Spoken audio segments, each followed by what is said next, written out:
What we're shooting for is a spec that's about 10 times better than even some of the next generation radar that's not in the market today. So Y Combinator, Zendar. Y Combinator is an incubator program that helps start companies like Airbnb, Stripe, and Dropbox, just to name a few. Jimmy Wang is the CTO and co-founder of Zendar, a Y Combinator startup that develops high-definition radar for autonomous vehicles. He completed his bachelor's and master's of engineering at UNSW here in Sydney. He also completed a PhD in computer vision and machine learning at UC Berkeley. Jimmy was an engineer for almost 10 years in the field of computer vision before deciding to co-found his own startup, Zendar. We are really excited to have Jimmy here today to discuss his journey about startups, engineering, and how he got to where he is today. Hey, Jimmy, thank you so much for joining us here today. Yeah, thank you so much for inviting me. Cool. So we'll start off with a bit of an introduction about yourself. Please introduce what you do and what your current role is. Sure. So I think that you already gave a very good background of what I do and who I am. So my name is Jimmy. I'm a computer scientist, and right now I actually make radar for cars. Cool. So do you want to give us an introduction of what Zendar does specifically? Of course. So at Zendar, we're trying to make the highest resolution radar for automotive cars. So this is for this is particularly for cars that going to have advanced ADAS features. So that is cars that can kind of either guide themselves down the road, or cars that can react to various different situations. For example, not trying to not hit a child or not hit any road obstacles and things like that. So think of that as the Tesla autopilot of the world, but except that it's more safer. Wow, cool. That's very interesting stuff. So a bit about your profession. How much time do you spend on your job, and what's that work-life balance like for you? That's a good question. I think that, typically, I guess we usually work about 11, 12 hours. Maybe, well, I try to do 5 days, but sometimes 6. So, yeah. Yeah, so it's very fluid. I'm guessing there's no set amount of time that you spend each day. There's more some days and more some weeks. Yeah, I mean, I think that a lot of times we've been, actually I try to go to the office every day. So even in lockdown, so I tend to spend a big chunk of time at work, and I try to not do so much work at home. Right. But sometimes you can't help it. For a long time, I didn't actually have a computer at home just to prevent me from doing that. But recently I do. So. Oh, okay, that's great. So we mentioned that you have several degrees in the field of engineering. We want to know how you got into this field in the first place. So what made you choose to study a bachelor and a master's in engineering? Yeah, that's actually an interesting question. So I actually got there completely by luck, I would say. When we are graduating from high school, we're trying to all brainstorm about what to do, and computer engineering was something that excites me just because I like computers. I obviously didn't know much about what computer engineering actually is, so I thought, why not? And computer science back then was pretty hot, so we chose computer engineering. And when you look at what else is there, there is biomedical engineering, and turns out the University of New South Wales offered a dual degree that with one extra year you get a master of biomedical engineering. Then I thought, well, that seems to be a really nice kind of deal. So I just decided on that. Right. So that's how you got into the bachelor's. So did you find out engineering was something that you were good at, or you were very interested in to straight up pursue a master's in engineering as well? Yeah. So now that I know that I'm actually pretty good at engineering, and I think there's various different traits of my personality that actually fits well to engineering. I wouldn't say that back then I would have known what I'm good at or what I didn't good at, what wasn't good at. So but does that answer your question? Yeah, of course. So after your master's, right, you went overseas to Berkeley for your PhD after graduating UNSW. Did you look for any jobs before heading to Berkeley, or did you know for sure that you wanted to study a PhD? Yeah, so I think the reasoning that I went to Berkeley, or rather want to do a PhD elsewhere, is that when I was actually in university, I really liked the computer vision and the image processing part of the field. And then I looked at what can I do with that kind of job, with that kind of specialties in Australia. And turns out there's only 3 different places that that will hire people with that kind of specialties. And every year they might hire maybe on the order of 5 to 10 people. And so then I made the decision that since you want to go into that want to get a job in one of these companies, you really need to be a top student, and I wasn't. So I thought, then maybe I will try to do a PhD elsewhere, and maybe that will give them more chance. And so then I have a couple of advisors that came from Berkeley that highly recommended me to go there, and needless to say, I learned a lot from them. So that's why I applied to Berkeley, and luckily I got into Berkeley. Oh, that's amazing. Must have been an amazing experience to go to Berkeley. So I noticed your first job experience was at Earthmine. Yeah. So wasn't your focus has been quite specific in the field of street and map processing. How did you get into this career and field? That's yeah. So Earthmine is actually started by a fellow Australian as well. Oh, wow. So at the time, we were one of the 2 companies that were trying to make street level maps. And so at the time, they were looking for someone who knows computer vision to able to process, to help them process these camera images to form 3D information. And I applied, and I got the job. And I was actually working there as a summer intern while I was doing my PhD, and I continued to work with them towards after I graduate. And eventually, we got acquired by Nokia. And then so that's how I started my job. And yeah. Cool. So at what point, after working in this field for quite a few years, at what point did you decide to want to start your own company, and why was that?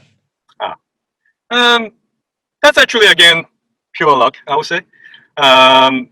We, we were working at Nokia for about 3-4 years. And so I decided to take a little bit of time break from Nokia. So I resigned from the post. I took about almost a year off, trying to work with, trying to figure out what do I want to do. Right. And there were several ideas there. And then self-driving car at that time was becoming a thing. There's a lot of people who started to work on self-driving car. So then I joined actually another company called AutoX. I was only there for a short amount of time when a friend of mine, who is my co-founder, he approached me and said, hey, I really want to do this high-resolution radar, and I need someone to work with me. So, and I said, sure. Then we start brainstorming about how to make a high-definition radar on a car that no one has ever done before. We came up with an idea. Then we kind of applied to YC, and luckily YC actually somehow thought that it's a good idea. I don't know how, but they did, and that's how we started. Right. But just to make sure that I think when we approached YC, most other people had revenue. They might have a prototype of some sort. We didn't have anything. And in a time, I think that when we first started, there wasn't even a radar on the market that we can buy. Oh, so we thought that we had to go make our own radar, which is now that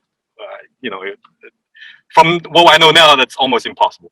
And we were lucky enough that TI started selling that radar almost about just a month after we got into YC. So I think we got really lucky there. So it seems like the Y Combinator program was quite important to your startup. Can you detail into the selection process and what it was like, applying into the program? Right. So Y Combinator, So Y Combinator, as you said, is an incubator. They accept about 200 to back then was 100 company, but now I think they accept about 200 to 300 companies every half a year, right? And this is an incubator. What they are, so they want, so they basically accept companies at a seed stage or a pre-seed stage or idea stage. In our case, that's a complete just an idea, and they incubate you for 3 months. To get you to a stage where you can actually successfully raise a seed round to continue on your company. The selection process, I think that everyone just apply through a application.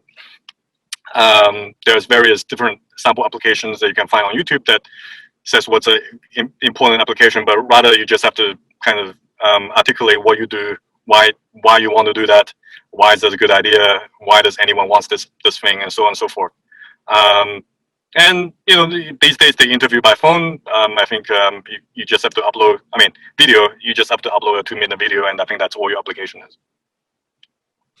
Cool. So when applying for Y Combinator, did like the process of pitching your company and making those videos, did that help kind of refocus your the direction of where your company, where you wanted your company to head? I think it certainly helps you articulate certain facts. In the sense that it makes your idea more clear. As I said, most of the question they surround, they focus on is, again, why, what is it, the thing that you want to build? Why does anyone needs it? And why should you be the person who's building it? And why isn't there already anyone who's building it? So thinking of that through kind of allow you to kind of position yourself to, to the market, to basically allow you to have a very good focus to, what is the things that you need to build and why, right? And I think even now, I think as I was talking earlier, we are in the middle of trying to raise another round of funding, and I think these are the same set of questions that come up. So, right. Cool. So a little bit more about the company and the technology you guys are working on. What do you think is the potential of the technology you're developing? Right, how will Xender change the landscape of autonomous driving or even the entire transport industry? Sure. So what we are making is a radar, automotive radar, right? And what we are focusing on is one key aspect of the radar, which is the resolution of the radar, right? And current resolution of the radar roughly is about 3 to 5 degrees. That is so that is at 30 meters. I mean, at 100 meters, anything that is less than 30 centimeters might not be able to tell apart. Right? So. And the state of art is about 1 degree, and what we are shooting for is a spec that's about 10 times better than even some of the next generation radar that's not in the market today. So we're aiming for a resolution that's about 0.1 degree. And the reason that we want to use radar is that radar is one of the only sensors. I mean, is the only sensor for automotive that allow you to see very long range and in bad weather. And we believe that all autonomy need to be able to see in bad weather and basically to see in all conditions. And that's why we are working on this product. And obviously radar also have some other nice kind of properties, like it's easy to manufacture, it's cheap, it's robust, it can be mounted under the bumper, it doesn't need to be, it can be painted over and so on and so forth. So what we are focusing on is having a high resolution radar that can allow you to perform high, autonomy or safety features that ultimately will make the car more smarter and also safer.